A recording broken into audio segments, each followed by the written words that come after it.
اور یہ اتنا بڑا جرم ہے کہ میں نے قوم عاد اور قوم سمود کو اس جرم کی وجہ سے تباہ و برباد کیا ہے۔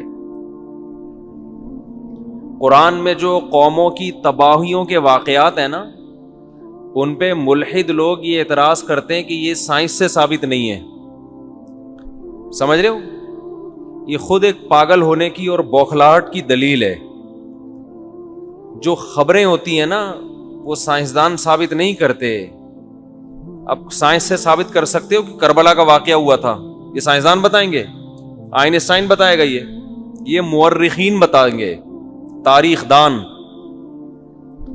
ہسٹری کا جو تعلق ہے وہ مورخین سے ہے، اس کا سائنسدانوں سے تعلق نہیں ہے۔ اور قرآن نے جو واقعات پچھلی قوموں کے بیان کیے ہیں ان میں وہی واقعات ہیں جو یہود و نصارہ پہلے سے بیان کرتے چلے آ رہے تھے۔ قرآن کوئی نیا واقعہ بیان نہیں کرتا، عام طور پہ قرآن کی عادت نہیں ہے۔ تبھی قرآن میں بہت سے واقعات ہیں، پھر اللہ آخر میں فرماتے ہیں تصدیق الذی بین یدی، یہ واقعہ تصدیق کر رہا ہے ان کتابوں کی جو قرآن سے پہلے گزر چکی ہیں۔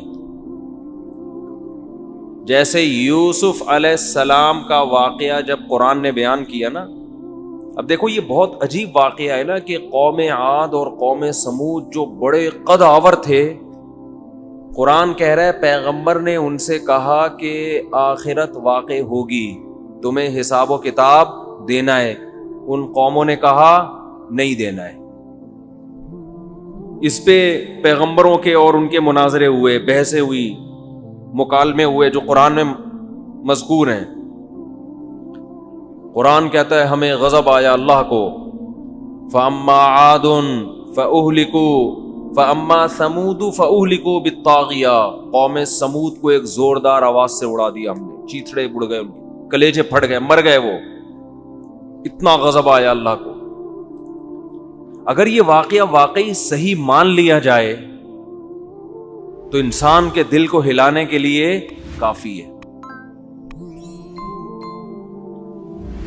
اور اس کے بعد اما عاد، قوم عاد وہ بھی بڑی طاقتور تھی، اس قوم کے ساتھ ہم نے یہ کیا کہ انہوں نے بھی انکار کیا۔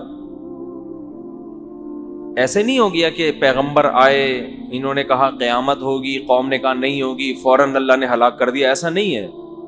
اللہ نے پیغمبر کے ذریعے حجت تمام کی پہلے۔ صالح وَإِلَىٰ ثَمُودَ أَخَاهُمْ صَالِحًا، قوم سمود کی طرف صالح علیہ السلام کو بھیجا گیا۔ قوم سمود نے بےہودہ قسم کے مطالبے شروع کر دیے۔ ان میں ایک مطالبہ یہ بھی کہ اگر تم واقعی اللہ کے بھیجے ہوئے پیغمبر ہو تو پہاڑ سے اونٹنی نکالو۔ کوئی تک بنتا ہے اس سوال کا؟ ہے بھائی؟